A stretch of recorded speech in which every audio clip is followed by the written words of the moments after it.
Egun on guztioi, herri honentzat, herri honen zati honentzat eta Euskal Herria Bildurentzat hauteskunde hauek oso garrantzitsuak dira.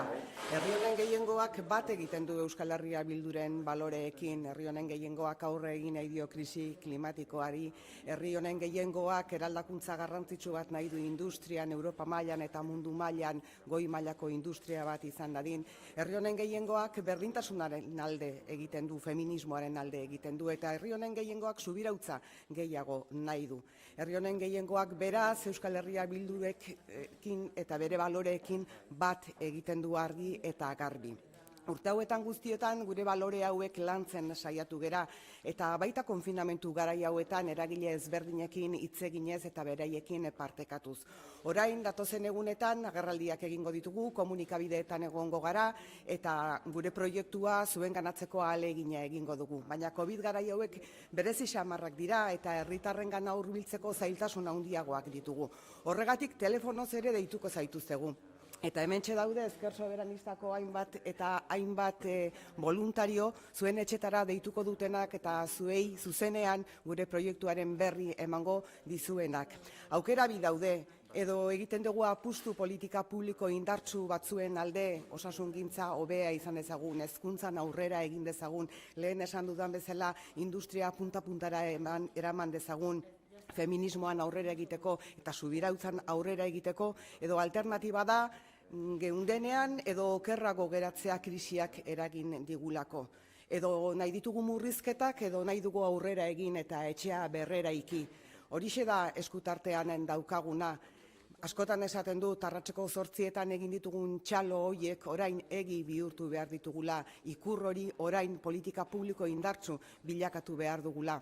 Eta horixe da, hain zuzen ere, nire lagunek deigune honetatik hemendik aurrera egun hauetan helaraziko dizuen mezua zuekin zuzenean hitz egiteko eta zuei zuzenean Euskal Herria Bilduren proiektua eraman ahal izateko. Egun on guztioi, decía que para este país, para esta parte del país y para Euskal Herria Bildu, estas elecciones son muy importantes. La mayoría del país conecta con los valores de Euskal Herria Bildu. Todas queremos trabajar a favor de superar la crisis climática, todas queremos trabajar para tener una mejor educación o una mejor sanidad.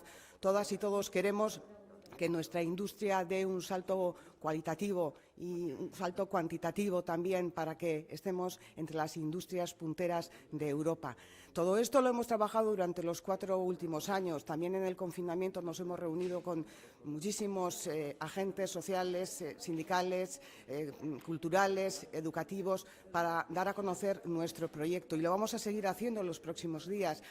Lo haremos en la calle, lo haremos en los medios de comunicación, pero como esta crisis del COVID nos impide acercarnos a la gente como quisiéramos, también nos vamos a llamar por teléfono y os vamos a contar nuestros proyectos por teléfono. Por eso están aquí en este deigune que le hemos llamado los compañeros y compañeras de la izquierda soberanista para contaros nuestros proyectos, políticas públicas fuertes, para avanzar en sanidad, para avanzar en educación, para avanzar en industria, para avanzar en feminismo y para avanzar en soberanía. Este pueblo tiene que poder decidir su futuro. Hay que elegir entre esto que os proponemos o recortes e inercias pasadas. Nosotras no hemos salido a los balcones a las 8 de la tarde únicamente para aplaudir y para agradecer el trabajo de sanitarios, sanitarias, de profesores, profesoras. Hemos salido porque queremos con esos aplausos hacer saber que estamos dispuestas a trabajar a favor de esas políticas públicas fuertes que no van a dejar a nadie de lado y que desde luego van a permitir que todas y todos vivamos mejor. Os llamaremos por teléfono, tendremos 5 minutos con vosotros para que sepáis qué es lo que propone Euskal Herria Bildu. Eskerrik asko guztioi.